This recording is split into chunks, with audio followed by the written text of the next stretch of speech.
नमस्कार विद्यार्थियों। आज हम कोको के वर्गीकरण के बारे में अध्ययन करेंगे। कॉक वर्गीकरण के अंतर्गत सबसे पहले हम देखते हैं इतिहास। इतिहास की बात करें तो हम मनुष्य को आदिकाल से कॉक समान पादपों के बारे में सामान्य जानकारी थी। इन विभिन्न प्रकार के कोकों में से सर्वप्रथम मनुष्य को खाद्य कोको के बारे में जानकारी प्राप्त थी और धीरे धीरे मानव की इस प्रकार के पादप संवर्धन के प्रति रुचि जागृत हुई तथा विज्ञान के विकास के साथ इनका सुव्यवस्थित एवं क्रमबद्ध वैज्ञानिक अध्ययन आरंभ हुआ।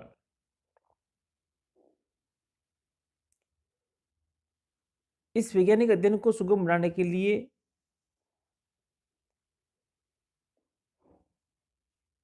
लोगों को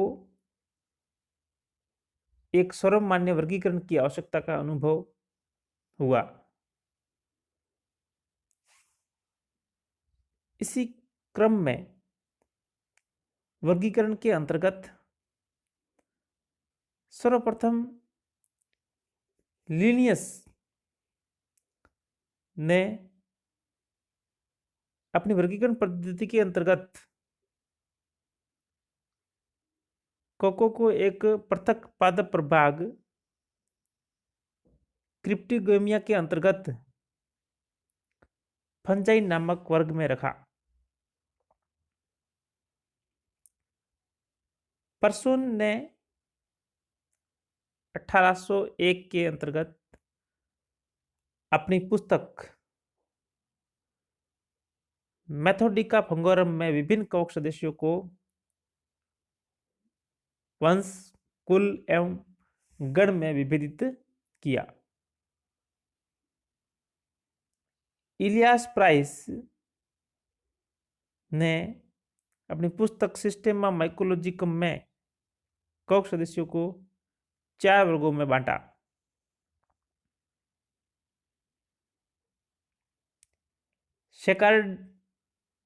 शेकार्डो द्वारा अपनी पुस्तक सिलोज फंजोरम में उस समय तक की ज्ञात समस्त कवक सदस्यों को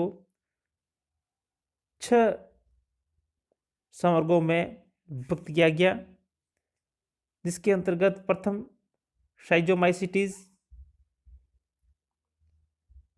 द्वितीय मिक्सोमाइसिटीज, तृतीय फाइकोमाइसिटीज और चौथा संवर्ग है इसमें एस्कोमाइसिटीज, पांचवा बेसिडियोमाइसिटीज और छठा या अंतिम संवर्ग था वो ड्यूटेरोमाइसिटीज। डी बेरी ने कोको के विकास के आधार पर सर्वप्रथम अपनी पुस्तक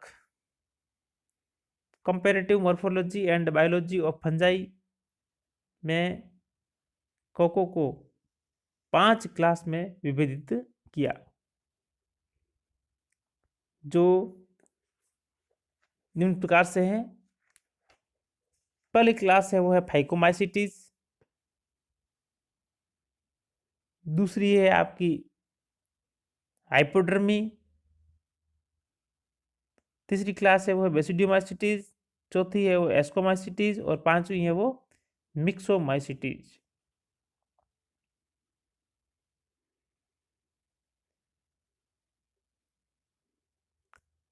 जर्मन बोटनिस्ट आइक्लर द्वारा अपनी जातिवर्तीय वर्गीकरण पद्धति में कोको को एक संवर्ग के रूप में गठित करके इसे प्रभाग थैलोफाइटा में स्थापित किया तथा प्रभाग थैलोफाइटा को 3 समूहों में विभाजित किया, जिसके अंतर्गत पहला है आपके साइजोमाइसिटीज, जिसके अंतर्गत जीवाणु वगैरह सम्मिलित थे। दूसरा यूमाइसिटीज, जिसके अंतर्गत आपके ट्रू फंजाई अर्थात सत्य कवक है जो सम्मिलित थे। और तीसरा जो समूह था थैलोफाइटा के अंतर्गत वो था लाइकेन। तो इस प्रकार से आइक्लर द्वारा जातिवतीय वर्गीकरण पद्धति के अंतर्गत थैलोफाइटा के अंतर्गत इन 3 प्रकार के समूहों का गठन किया गया। अब आइक्लर के द्वारा प्रस्तुत वर्गीकरण के पश्चात विभिन्न कवक विज्ञानों जैसे श्रोटर, ग्वाने, वागन एवं बार्नेज, गामन एवं डाज, बेसे, आमेन, मार्टिन, एलेक्जोपोलस, एंसवर्थ तथा एग्रियोज इत्यादि के द्वारा कवकों का वर्गीकरण अपनी अपनी पद्धतियों के अंतर्गत प्रस्तुत किया गया। इन वैज्ञानिकों के द्वारा प्रस्तुत वर्गीकरण पद्धतियां आधारभूत लक्षणों के संदर्भ में एक दूसरे से पूर्णतया भिन्न, जबकि अन्य वर्गीकरण पद्धतियां कुछ डिस्क्रिप्टिव डिफरेंसेस को छोड़ करके सामान्य रूप से एक दूसरे से के समान भी थी। लेकिन फिर भी विभिन्न प्रकार की आधुनिक पद्धतियों में माइकोलॉजिस्ट द्वारा कवकों की आपसी बंधुता एवं विकास क्रम को अपनी वर्गीकरण पद्धतियों में प्राथमिकता दी गई।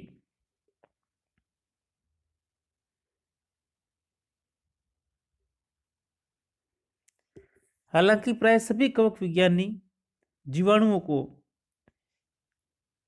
कवकों से पृथक करने में पूर्णतया सहमत थे, अर्थात साइजोमाइसिटीज को वो फंजाई से अलग करने में पृथक थे, परंतु स्लाइम बोर्ड्स एवं ट्यूब फंजाई के वास्तविक संबंधों के बारे में सभी वैज्ञानिकों के बीच में संशय बरकरार रहा। अब विभिन्न वैज्ञानिकों की वर्गीकरण पद्धतियों के अध्ययन के पश्चात एलेक्जोपोलस द्वारा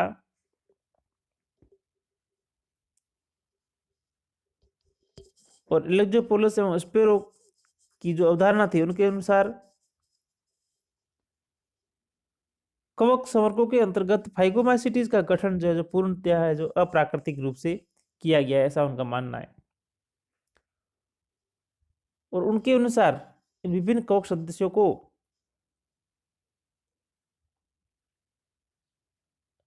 चार अलग अलग वर्गों में बांटा गया।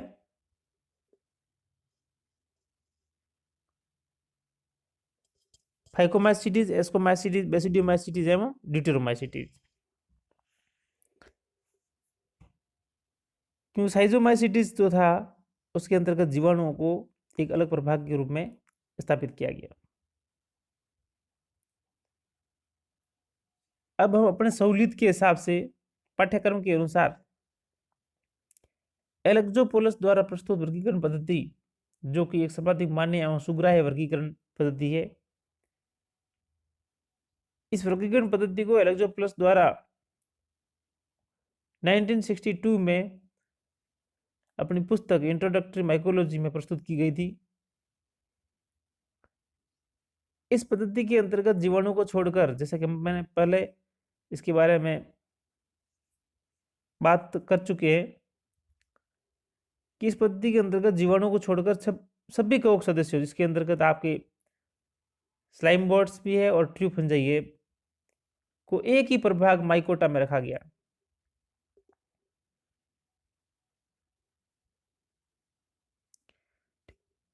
और प्रभाग जो माइकोटा था उसको 2 उपप्रभाग अर्थात मिक्सोमाइकोटिना और यूमाइकोटिना में विभेदित किया गया। अब हम देखते हैं सबसे पहले कि प्रभाग माइकोटा है उस माइकोटा के लक्षण क्या है। प्रभाग माइकोटा के अंदर थैलस है जो फिलामेंटस या एक कोशीय या प्लाज्मोडियल यानी अमीबीय प्रकार का बॉडी ऑर्गेनाइजेशन। फिर है कि कोशिका भित्ति फंगल सेलुलोज व काइटिन द्वारा निर्मित होती है। क्लोरोफिल का इन प्रकार के पौधों में अभाव होता है और कोशिकीय संगठन यूकेरियोटिक और उसके अंतर्गत केंद्रक और केंद्रिक अर्थात न्यूक्लियस व न्यूक्लियस उपस्थित होते हैं। जनन अलैंगिक और लैंगिक दोनों विधियों के द्वारा संपन्न होता है। अब प्रभाग माइकोटा के अंतर्गत सबसे पहले हम देखते हैं उप प्रभाग मिक्सोमाइकोटिना। उप प्रभाग मिक्सोमाइकोटिना के सदस्यों के अंतर्गत पादप शरीर नग्न जीव द्रव्यक या प्लाज्मोडियम के रूप में होता है और इस उप प्रभाग के अंतर्गत एकमात्र समवर्ग मिक्सोमाइसिटीज आता है। मिक्सोमाइसिटीज के सदस्यों के अंतर्गत हम देखें तो कायिक संरचना प्लाज्मोडियम के रूप में बहुकेंद्रीय कोशिका भित्ति रहित जीवद्रव्य के रूप में एक फलन काय का निर्माण पाया जाता है जिसमें अर्धसूत्री विभाजन से बीजाणु निर्मित होते हैं। माइकोटा का जो दूसरा उपप्रभाग है यो है यू माइकोटिना जिसके अंतर्गत हम सत्यकोकों को सम्मिलित करते हैं। इनके अंतर्गत कायिक पादप शरीर एक कोशीय या बहुकोशीय या सूत्रवत कॉक जाल के रूप में निरूपित होता है। इनके अंतर्गत सत्यकोकों में सुस्पष्ट कोशिका भित्ति पाई जाती है। कॉक सूत्र पटयुक्त या पट रहित एक केंद्रकीय या बहुकेंद्रकीय या द्विकेंद्रकीय कोशिका युक्त हो सकते हैं। जनन अलैंगिक एवं लैंगिक दोनों विधियों के द्वारा इस उपप्रभाग में संपन्न होता है। अब जो उपप्रभाग आपका यूगमाइकोटिना है इसके अंतर्गत पहला जो क्लास है संवर्ग वो है काइटिडियोमाइसिटीज। काइटिडियोमाइसिटीज के अंतर्गत थैलस एक कोशिकी पूर्ण कायफलिक या सूत्रवत अंश कायफलिक। थैलस एक कोशिकी से तात्पर्य कि जब थैलस सिर्फ एक कोशिका के रूप में होता है। पूर्ण कायफलिक से मतलब है कि थैलस जो एक कोशिकी है वो एक कोशिका ही जनन इकाई के रूप में काम करती है तो हम इसको पूर्ण कायफलिक थैलस बोलते हैं। और सूत्रवत अंश कायफलिक यानी फिलामेंटस और उसके अंतर्गत पूरा थैलस जनन में भाग नहीं लेकर के थैलस की कुछ कोशिकाएं जनन में भाग लेती है। इस प्रकार के थैलस को हम अंश कायफलिक थैलस कहते हैं। बीजाणु कशाभिका युक्त यानी बीजाणु जो चलायमान होते हैं उनके अंतर्गत कशाभिकाएं पाई जाती है। अर्थात जब कशाभिकाएं बीजाणु में पाई जाती है तो इस प्रकार के बीजाणु हम क्या बोलते हैं चल बीजाणु। और इन चल बीजाणुओं में गतिशीलता के लिए कशाभिकाएं जो पाई जाती है वह प्रतोद प्रकार की एकल एवं पश्च कशाभिका पाई जाती है। यानी जो काइटिडियोमाइसिटीज के जो मेंबर है उनके अंतर्गत सिंगल विप्लेस और पोस्टीरियर फ्लैजिला पाई जाती है। यानी एकल और प्रतोद प्रकार की यानी चिकनी सतह वाली और पश्चिम दिशा में पोस्टीरियर साइड में है जो ये पाई जाती है। दूसरा जो उपप्रभाग यूमाइकोटिना का संवर्ग है वो है हाइपोकाइटिडियोमाइसिटीज। अब इस संवर्ग के सदस्यों के अंतर्गत गतिशील चल बीजाणु पाए जाते हैं और चल बीजाणुओं के अंतर्गत कशाभिका होती है वो काइटिडियोमाइसिटीज की तरह एकल होती है लेकिन उसमें जो पोस्टीरियर होती है इसमें है जो वो एंटीरियर होती है अग्रस्त होती है। फिर एक और अंतर है कि उसमें कशाभिका थी वो आपकी प्रतोद प्रकार की थी चिकनी सतह वाली थी जबकि इसके अंदर कैसी है टेंसिल प्रकार की अर्थात कुर्ज सम प्रकार की होती है।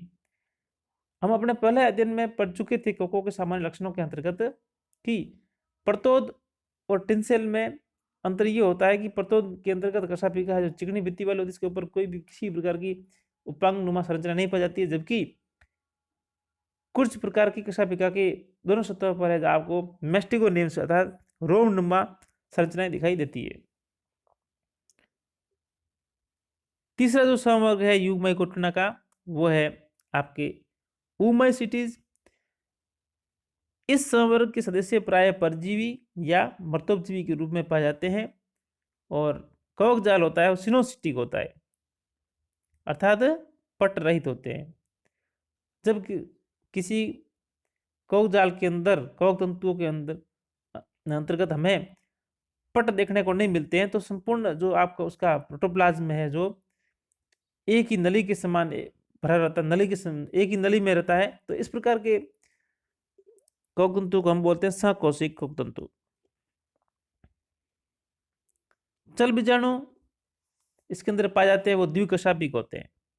अभी तक हमने काइटिडीमाइसिटीज हाइपोकाइटिडीमाइसिटीज ऊपर वाली क्लासों में देखा था, इनमें चल बीजाणु एक कशापिक थे, लेकिन ऊमाइसिटीज संवर्ग के सदस्यों के अंतर्गत चल बीजाणु द्विकशापिक होते हैं। और दोनों कशापिकाओं में से अग्रस्त कशापिका टेंसियल टाइप की है यानी कुर्चम, जबकि पश्चिम कशापिका प्रतोद प्रकार की होती है। यानी जो इसमें कशापिका है दो होती है, दोनों की पोजीशन अलग अलग है, एक एंटीरियर होती है दूसरी पोस्टीरियर होती है। एंटीरियर है वो आपकी कुर्च प्रकार की है और जो आपकी पोस्टीरियर है वो विप्लेस अर्थात चिकनी भित्ति वाली होती है। चौथा इसका अंदर समवर्ग है वो है प्लाज्मोडियोफोरोमाइसिटीज। इस कवक वर्ग के सदस्य प्राय परजीवी होते हैं। पादप शरीर या थैलस परपोषी की कोशिकाओं में उपस्थित एवं बहुकेंद्र की होता है। प्लाज्मोडियोफोरोमाइसिटीज संवर्ग के अंतर्गत चल बीजाणु द्विकशापिकीय एवं कशापिकाएं होती है वो असमान तथा चबुकनुमा होती है। यानी इसके अंतर्गत जो चल बीजाणु द्विकशापिक होते हैं उनकी दोनों कशापिकाएं असमान होती है, यानी लंबाई में बराबर नहीं होती है, और साथ ही साथ दोनों कशापिकाएं कैसी होती है चाबुकनुमा अर्थात विप्लेस टाइप की चिकनी भित्ति वाली। पांचवा स्ववर्ग है वो है आपके जाइगोमाइसिटीज। जाइगोमाइसिटीज के सदस्य सामान्यतः है आपको मर्दोपजीवी या परजीवी कवक के रूप में देखने को मिलते हैं। कवक जाल इनके अंतर्गत संकोशिक होता है अर्थात एसेप्टेट। कवक सूत्र कभी कभी है जो आभासी पट्टयुक्त संरचना निर्मित करते हैं और ये आभासी पट्टयुक्त संरचना जननांगों के निर्माण के समय उनके आधारित भाग में हमें देखने को मिलती है। बीजाणु अचल होते हैं तथा इनका निर्माण बीजाणु धानियों में होता है। लैंगिक जनन समयुग्मकी और दो युग्मक धानियों के संलयन के द्वारा जाइगोस्पोर अर्थात युग्माणु का निर्माण देखने को मिलता है। अब इसके अंतर्गत जो छठा संवर्ग है यूमाइकोटिना का वो है ट्राइकोमाइसिटीज। क्लास ट्राइकोमाइसिटीज के सदस्य के अंतर्गत पादप शरीर या थैलस अंश फलनकाई यूकार्पिक कवक जाल शाखित एवं सकोशिकी प्रकार का होता है। सामान्यतः इस संवर्ग के सदस्य जंतु प्रभाग ऑर्थोपोडा सदस्यों की आहार नाल या उपत्वचा पर परजीवी के रूप में पाए जाते हैं। अलैंगिक जनन विभिन्न प्रकार के बीजाणुओं के द्वारा, जबकि लैंगिक जनन गैमेटेंजिया अर्थात युग्मक धानियों के फ्यूजन के द्वारा संपन्न होता है। सातवां जो संवर्ग है वो है एस्कोमाइसिटीज। इस संवर्ग के अधिकांश सदस्य स्थलीय, कुछ जलीय, मर्तोपजीवी या परजीवी के रूप में पाए जाते हैं। कवक जाल पटयुक्त कवक सूत्रों द्वारा निर्मित एक या बहुकेंद्रीय कोशिकाओं युक्त होता है। अलैंगिक जनन विभिन्न प्रकार के अचल अर्थात नॉन मोटाइल बीजाणुओं के द्वारा संपन्न होता है और लैंगिक जनन इसके अंतर्गत पाया जाता है, लैंगिक जनन के फलस्वरूप एस्कस का निर्माण होता है, जिसमें अर्धसूत्री विभाजन द्वारा अंतर्जात एस्कस बीजाणुओं का निर्माण होता है। और 8वां जो संवर्ग है वो है आपके बेसिडियोमाइसीटीज। पादप शरीर इसके अंतर्गत कवकजाल के रूप में, और कवक तंतु या कवक सूत्र सेप्टेट अर्थात पटयुक्त एक केंद्रकीय या द्विकेंद्रकीय अवस्था में होते हैं। इस संवर्ग के सदस्य सामान्यतः मर्तोपजीवी अथवा परजीवी या कभी कभी है जो सहजीवी के रूप में भी हमें देखने को मिलते हैं। लैंगिक जनन के फलस्वरूप बेसिडियम का निर्माण होता है और अर्धसूत्र विभाजन के परिणाम स्वरूप बहिर्जात बेसिडियो बीजाणु बनते हैं। और कवकों का जो वर्गीकरण के अंतर्गत यूमाइकोटिना को 8 संवर्गों में बांटा गया है। उसके पश्चात एक फॉर्म क्लास या अर्थात कृत्रिम संवर्ग निर्मित किया गया है। इस संवर्ग के अंतर्गत उन कवक सदस्यों को रखा गया है जिनके बारे में स्पेशली उनके लैंगिक जनन की बारे में जानकारी उपलब्ध नहीं होने के कारण उनको है जो एक अलग से क्लास बनाकर रखा गया, जिस क्लास को है जो उन्होंने नाम दिया है कृत्रिम संवर्ग और ड्यूटेरोमाइसीटीज। और जब कभी भी इन ड्यूटेरोमाइसीटीज सदस्यों का लैंगिक जनन के बारे में विस्तार से जानकारी मिलती है तो उनके लैंगिक जनन के प्रकार के आधार पर उनको अपनी संबंधित क्लास में ट्रांसफर कर दिया जाता है। कृत्रिम संवर्ग जो है ड्यूटेरोमाइसीटीज के अधिकांश सदस्य मर्तोपजीवी या परजीवी के रूप में पाए जाते हैं। कवक सूत्र पटयुक्त जनन केवल अलैंगिक बीजाणुओं के द्वारा, क्योंकि हम पहले बता चुके हैं कि इस संवर्ग के सदस्यों को इसी आधार पर ही पृथक रखा गया कि इनके अंतर्गत लैंगिक जनन का वैज्ञानिकों को जानकारी नहीं था, इसलिए उन्होंने है जो इसके अंतर्गत जो अध्ययन किया वो सिर्फ अलैंगिक बीजाणुओं के बारे में अध्ययन किया हुआ था। लैंगिक जनन अनुपस्थित या अज्ञात, अनुपस्थित तो कह नहीं सकते क्योंकि अध्ययन नहीं किया हो, लेकिन अज्ञात हो सकता है क्योंकि किसी ने इसके बारे में उस समय तक इसके बारे में अध्ययन नहीं किया हो।